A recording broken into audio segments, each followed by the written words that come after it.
the one character that had come in to rescue the other good guys coming in, took one look at him, told both of her companions, "You need to run. You need to go now. That's a monster among monsters. You cannot face him." And they're like, "Well, what are you gonna do?" I'm just like, "I'm gonna buy you time, and then I'm gonna get the hell out of here. I can't face him." The next show we're going to be talking about is Overlord Season 2. Yes.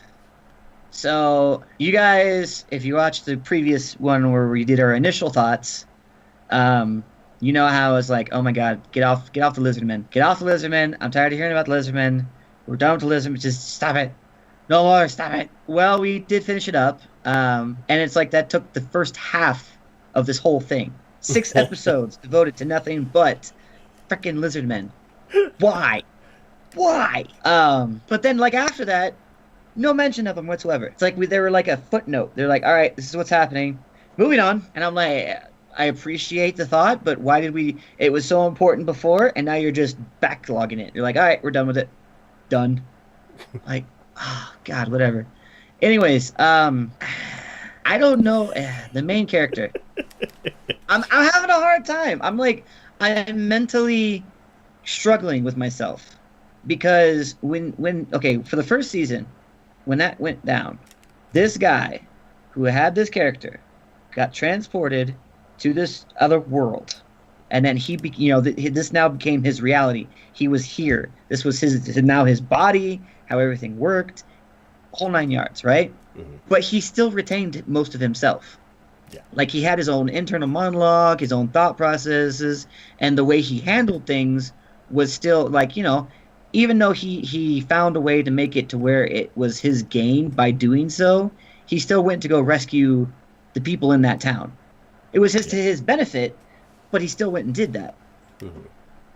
What season 2, especially that last part, or this last half, is showing me is that he seems to be becoming more of what he is now. Like that whole mentality of, being able to save people or whatnot, yeah, that's almost gone now. Almost.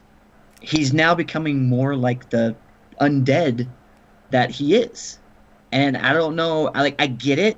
It's a transition for him and everything. I just don't know if I like that or not. I mean, there's reason for it, and it's a good reason, but I'm still just like, oh, man.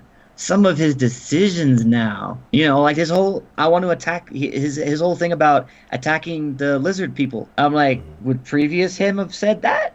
Would season 1 him have said that and done that? Because he just annihilated them.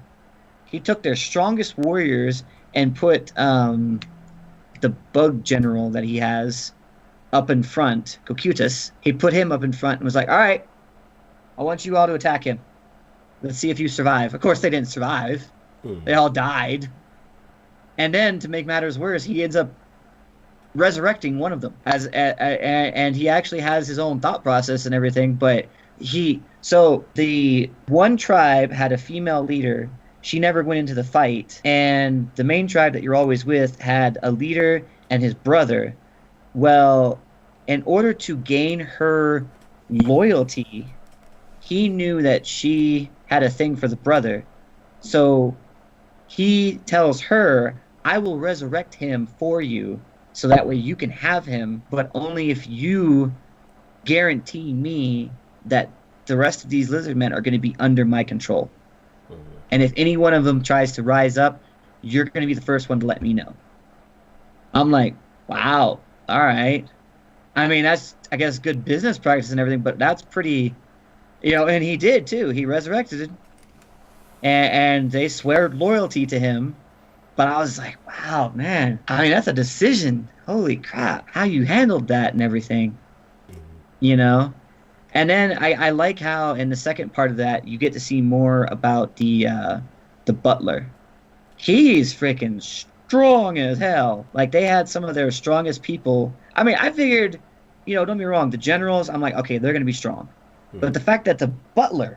Which is the vampire guy, right? No, he wasn't a vampire. Oh, okay. He was the old dude. He was in the very beginning. He's always been like a servant directly to the main character. Okay.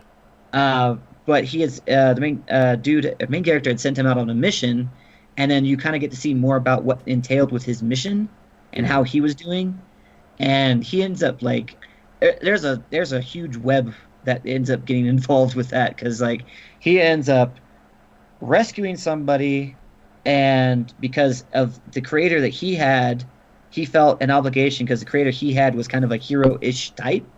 So if someone was in trouble, he would, no matter if it was a good guy or bad guy, he'd always come to the rescue. Mm-hmm. Which is how him and the main character met in the first place. You saw that in the first season.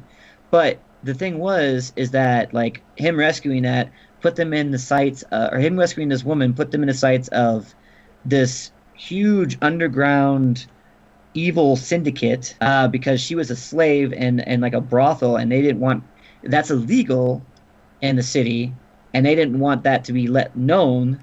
So then they came after him. He killed them. So then while he was away, after he had made like a negotiation with the main character to keep her and have her work actually at the Citadel, he she gets kidnapped.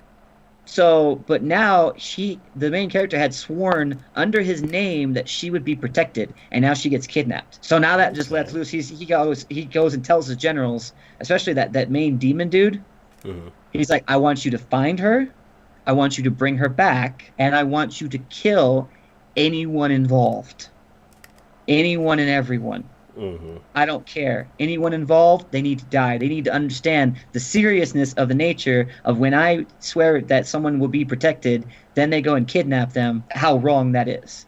Mm-hmm. You know, so he sends out his squad. Well, unbeknownst to him, the queen, or not the queen, like the princess, I guess, had her own plans. She'd been trying to take down this syndicate, and she knew where all the houses, like they're where they were working from, were undercover. So she sends her own people. So now his people and her people meet in the middle. Mm-hmm. So now you have the good guys versus his people going head to head, and that was like a huge thing. Mm-hmm. It's like one of his like bug maids ends up getting into a fight with them, and it wasn't until one of the good people's guys came over and did something to the bug lady, like a pestilence thing that caused her to like, take serious damage. And then his demon general steps in, which was that was like, because I mean, he there's only like he's like he's in the top 3. Mm-hmm. I'm not gonna say he's the strongest, but he's at least top 3 of all the generals. And the one character that had come in to rescue the other good guys coming in took one look at him, told both of her companions, "You need to run.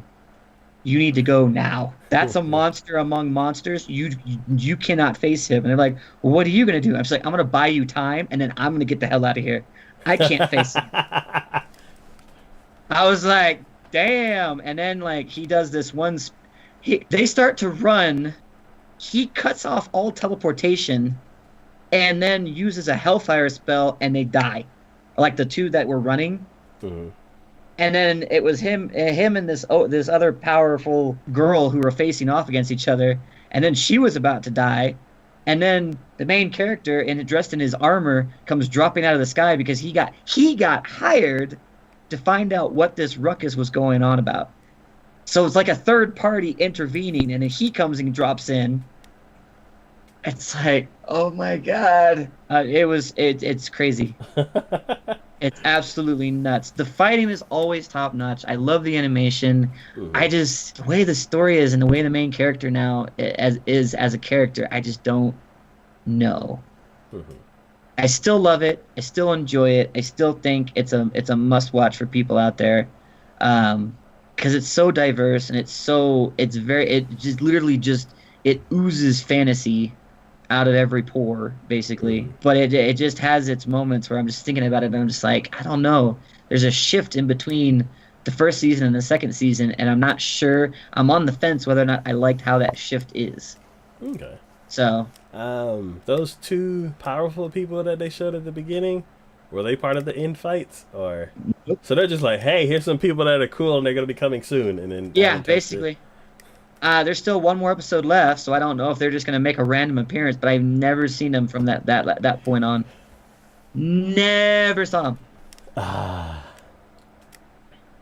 they've shown a bunch of other people, and they've re-shown other people that you're like, oh yeah, no, I remember them. Oh yeah, I remember that. But at the same time, I'm just like, man, you could have like cut the lizard people's story in like half. Or out. Maybe an episode or two, maybe Okay. just to throw it in there, give you a little more backstory, see how that goes. You could have had like an episode or two of that, but literally have well, I guess because the first episode was just a so literally there was like 5 episodes of just the lizard people, Okay. and I'm just like, oh my god, that could have been easily cut down to like 1 or 2 instead of 5, and then you could added more stuff in, and then had those other characters show up. It's just anyways, it's cool to see. I like how you're seeing more because like you never really saw much as far as other than the vampire lady, the girl, you never really saw the other generals fight and what they could do. And when the main character dropped down, he ends up saying, "Who's my enemy?" And he ends up seeing the situation, and because he's supposed to be the hero, good type, he immediately turns to his general, and they end up fighting. So you kind of see like some more of his abilities and stuff like that, which was kind of cool. But again, it's just like, oh god, the fact that they're going to be ending it in one more episode, I think on Tuesday, for when this airs or whatever. Yeah, I'm just like, really?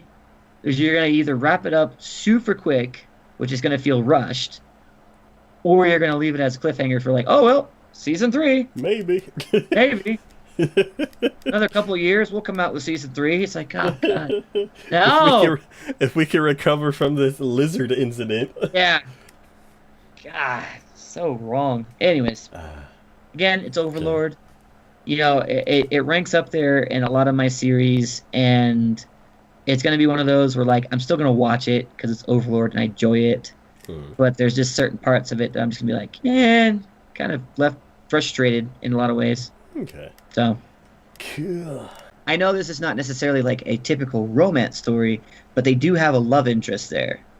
But even then, with that love interest, I didn't even mind it a tiny bit at all. She was like, "Oh, that's a cool idea," and I'm like, "Yeah, that is kind of cool. It's like a little surveillance thing." But then he said the camera spins along with